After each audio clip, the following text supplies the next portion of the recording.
The Just Lead Advancing Racial Equity Conference, hosted by New Detroit, brought together national and local speakers who provided compelling insights into racial equity and justice. Khary Fraiser, Detroit is Different, provides you conversations with some of the phenomenal guests, talking dismantling racism with collaborative solutions.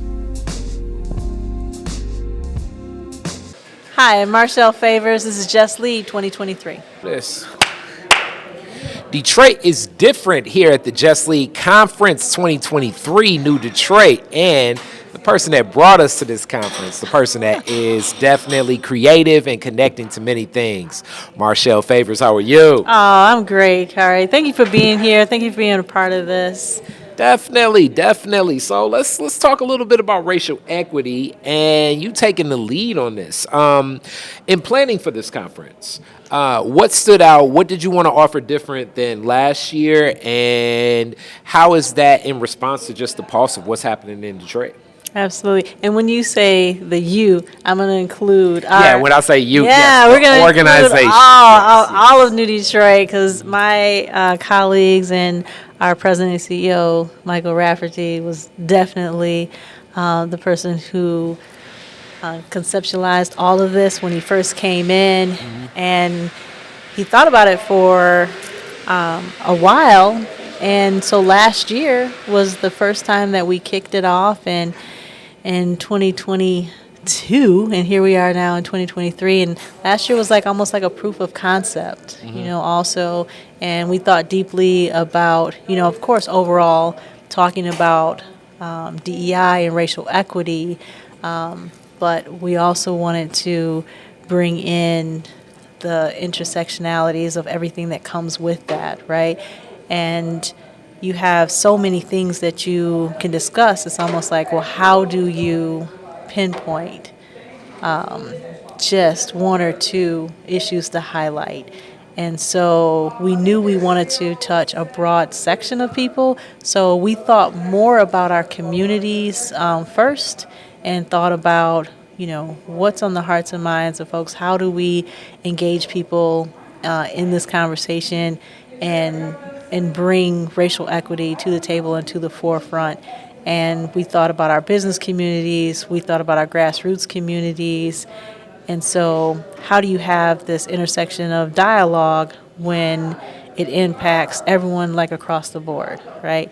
And so this year, I felt like, especially with our open plenary, we did it in 3 parts to try to cover that broad spectrum and to really give some high level ideas and perceptions around racial equity. And I started out with our community nonprofit leaders and business leaders giving the why.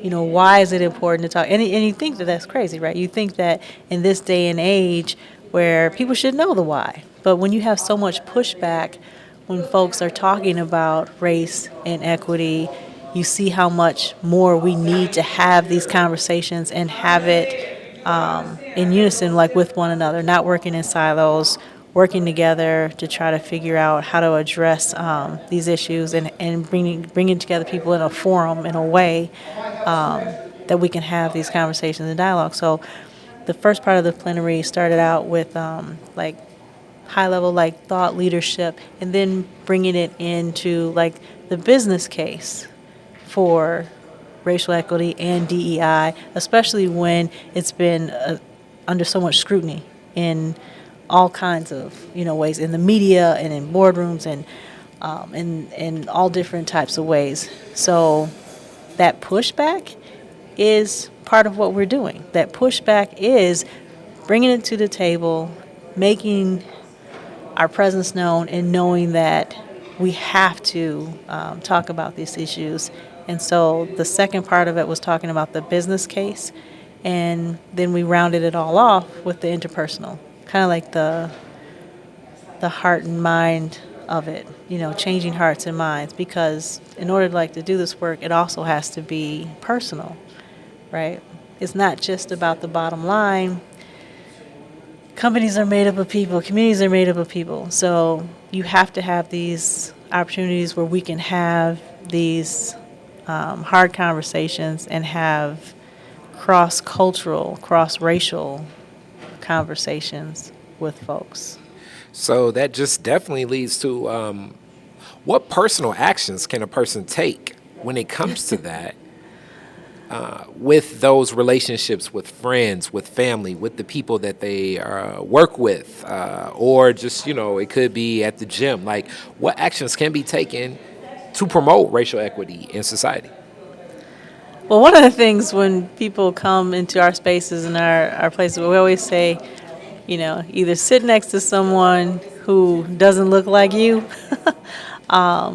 meaning you have to be in rooms and places, spaces where folks have different perceptions from you, right? If you always are around the people that have the same ideas and, kind of think the way that you do, look the way that you do, then you'll never have that personal growth.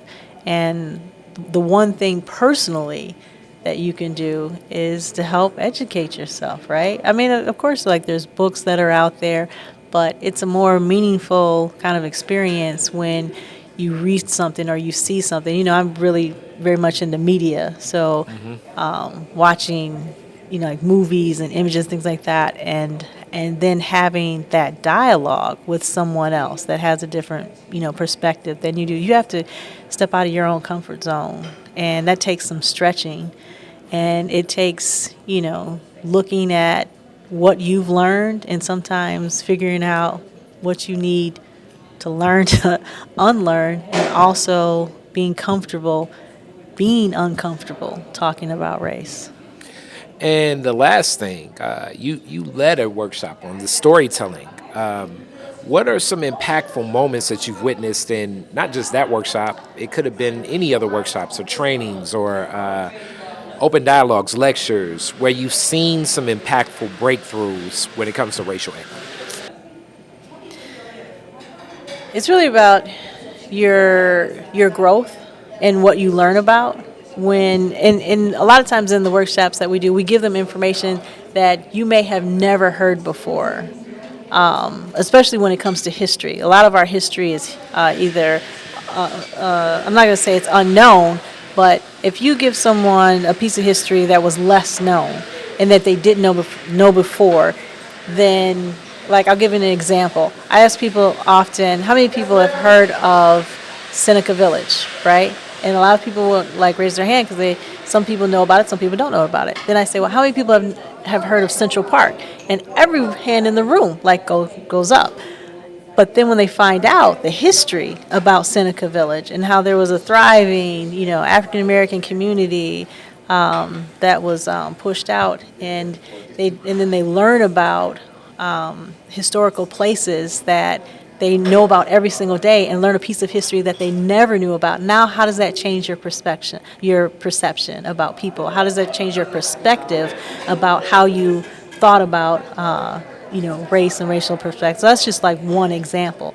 But when it comes to storytelling, it's connecting people to stories and experiences that they haven't had before, so they can step out of their comfort zone, so they can grow and learn